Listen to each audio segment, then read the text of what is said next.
Kotong, yan umano ang hinihinging kapalit ng isang traffic enforcer mula naman sa kapatid ng ating youth scooper matapos silang hulihin ito dahil raw sa pagmamaneho sa maling hanay ng kalsada. Pasimple pa raw ang enforcer sa di umano'y panghihingi ng lagay. Pero makalusot kaya siya nang magsumbong ang on-call sa boss niya? Panoorin niyo po ang buong kwento. 100 piso. Ayon sa estudyante at youth scooper na si Sasha Chua, ito di umanong kotong na tinanggap ng isang Manila Traffic and Parking Bureau MTPB traffic enforcer sa Dimasalang Corner Retiro Street sa Maynila noong ika-6 ng Marso. Nakuhaan daw niya ng video ang pakikipagdiskusyon ng traffic enforcer sa kanyang kuya matapos itong hulihin ng isang enforcer. Ang violation, ang pagmamaneho sa maling hanay ng daan, bagay na itinatanggi naman ni Sasha. Tara kayo, tumigil kayo, ano yung sabi ng traffic enforcer sa inyo? Nung binigay po namin yung license, ang sabi po agad ng traffic enforcer, balikan na lang daw po yung license next week. And after that, sinabi po niya agad na wala kang time next week, di ba? So nag-assume na siya. Di pa po sumasagot yung brother ko na pabalikan namin. Sinabi niya na po na wala pong time bumalik. Sa puntong ito, agad daw inabot ng MTPB traffic enforcer ang kanyang folder o paniket, kasabay ng pagsauli sa lisensya ng kuya ni Sasha.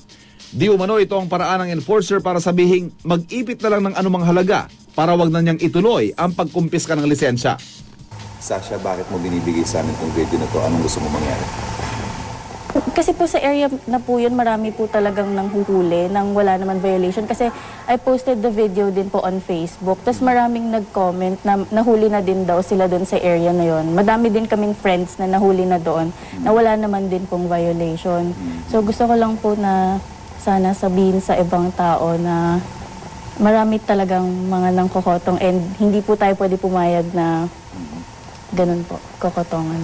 Agad na ipinapanood ng on-call sa sector commander ng MTPB na si Roger De La Rosa ang video na kuha ni Sasha para alamin kung anong aksyon ang gagawin ng kanilang ahensya.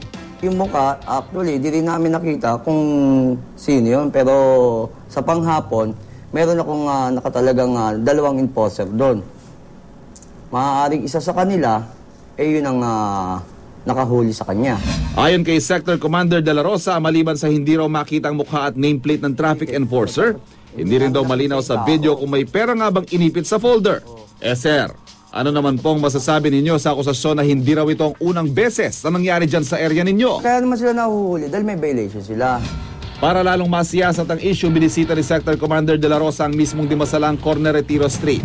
1:00 ng hapon hanggang 7:00 ng gabi raw ang oras ng trabaho ng 2 traffic enforcer na nakatalaga rito. Pero pagdating namin ng 1:30 kahapon, wala kaming naabutan ni isang MTPB. Sir, nasa naman kaya yung 2? Hello?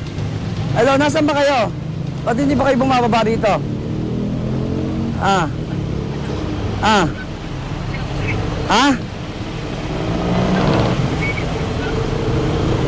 Hindi, para at least yung nangyari dito regarding doon sa nakita naming video, makapagbigay kayo ng paliwanag kung totoo man yun o hindi.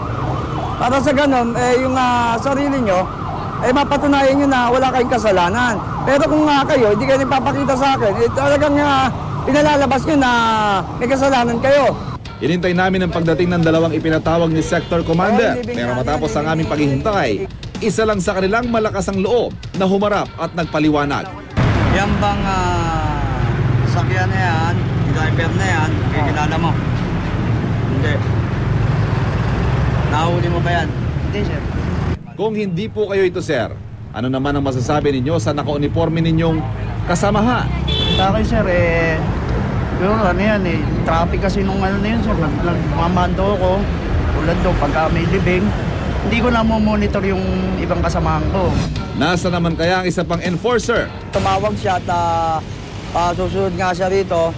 Ngayon, tumawag uli siya, pero siya makakapunta na dahil kanina nag-operate sila. Sir, wag ho sanang basta-basta makatakas ang enforcer na yan nang walang paliwanag. Asahan yung patuloy na tututukan ng on-call ang gagawing aksyon sa missing in action na traffic enforcer ninyong yan. Bagamat maliit na halagaan, di umanong kinotong. Isa po itong kamali ang hindi dapat pinalalagpas ng inyong ahensya. Ayan, Sector Commander De La Rosa, ano ho ba naman at hindi ho kayo makapasunod ng tao ninyo? Aba, mukhang guilty lang ho, ano. Samantala, mga kapuso, pwede rin po kayong magpadala ng mga video o litrato ng mahalagang balita. Mag-log on lamang po sa www.newscoop.tv at sundin po ang instructions. Para naman magpadala ng text o MMS, i-text ang scoop space, message space ang inyong pangalan at address at ipadala yan sa 4627. Maaari rin po kayong magpadala sa pamagitan naman ng Twitter at Facebook. Paalala lang po mga kapuso at sa ating mga Scooper, yun lamang pong mga video at litratong pagmamayari nyo lang mismo ang ipadala po sa amin.